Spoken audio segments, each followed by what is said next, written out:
On this episode of Lapeef, Let's Talk. I'm here for you, whatever. But she wanted to do that. So her want was to She was gonna support do it you. anyway. It was my choice, honestly. Right, but didn't she want to, or did you force her to? No, she She wanted wanted to, but to. but Okay, so then that was ultimately her that's what want. we were. But her desire was largely based off of what it is that I dictated how we was gonna move in our household. Is what I'm saying. I understand that, but like,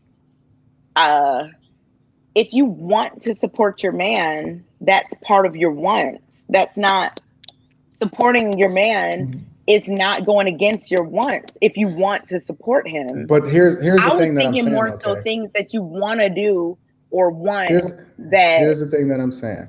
You said that they were equally important. I'm telling you that it's Mhm. not. That's what my argument is that my wants and needs were more important than her wants and needs. That's what I'm saying. It does. So do you think one can exist without the other, or you need both? One So let's exists just say without the other one. he's being a better man, but yet financially provision, he's still doing the 2-bedroom. Because I know I hear a lot of channels, a lot of men are going to be average and they're set. And it's not, are you okay with being with a man that's not going to get any more? He's set and he's happy and he's content. Doesn't make him a bad man. He could be doing more things for you, but however, he's set in his particular range and he don't want to change.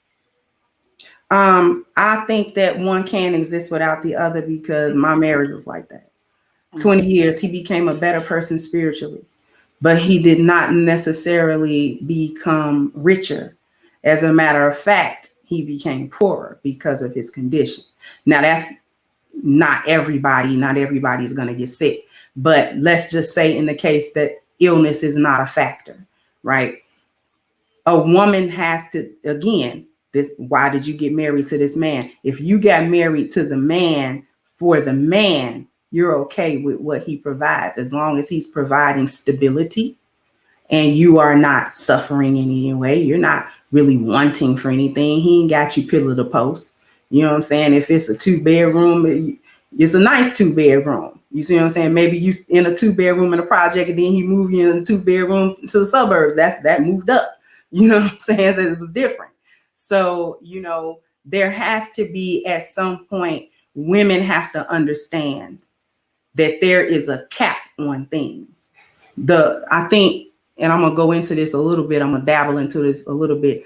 One of the lies of today, of feminism, that tells women we can have everything and we cannot.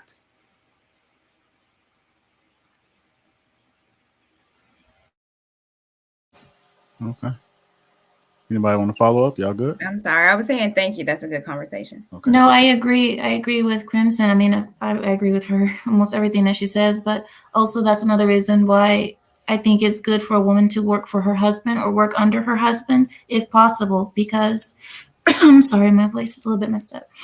But yeah, working for your husband and supporting him in any way that you can and helping him along, showing him that you're there with him, you're pushing him.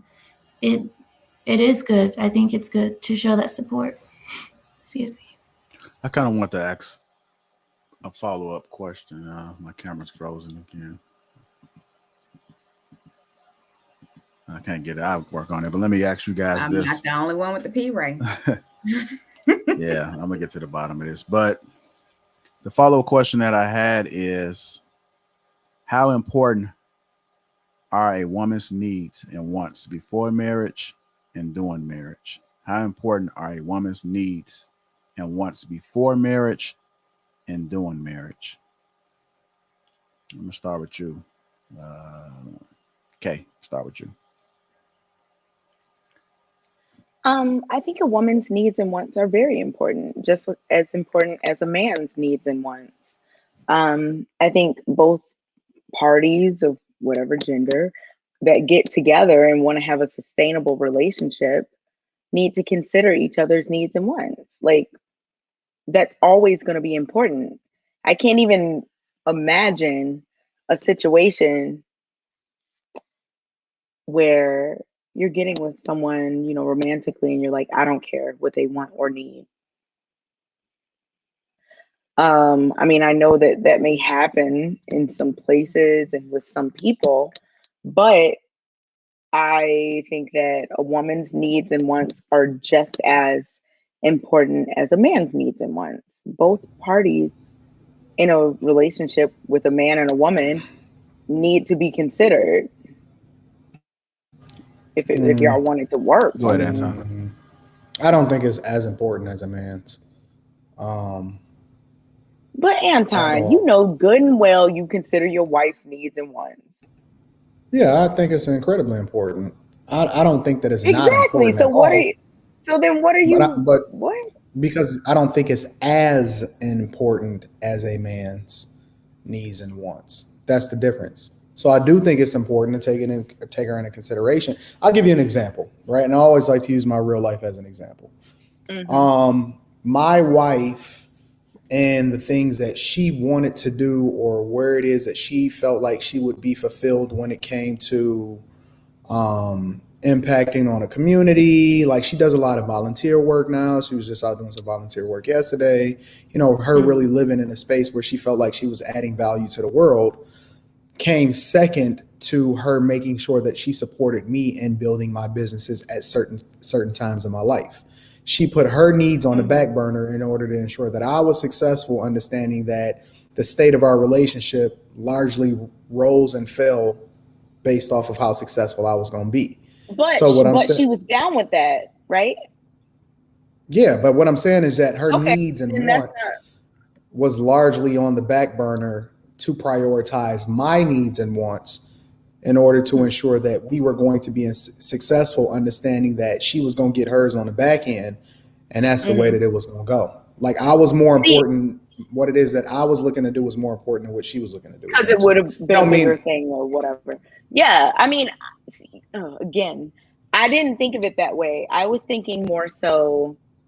I mean, of course, you can come to agreements like, oh, you know, if your wife can be like, you know what, I'm gonna support your mission because, you know, I'm here for you, whatever. But she wanted to do that.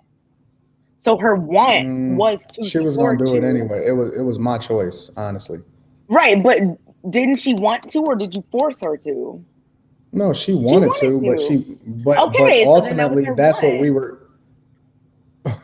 But her desire was largely based off of what it is that I dictated how we was going to move in our household, is what I'm saying. I understand that, but like, if you want to support your man, that's part of your wants. That's not supporting your man is not going against your wants if you want to support him. But here's the thing that I'm thinking saying. more so things that you want to do or want Here's that. the thing that I'm saying. You said that they were equally important. I'm telling you that it's not. That's what my argument is that my wants and needs were more important than her wants and needs. That's what I'm saying.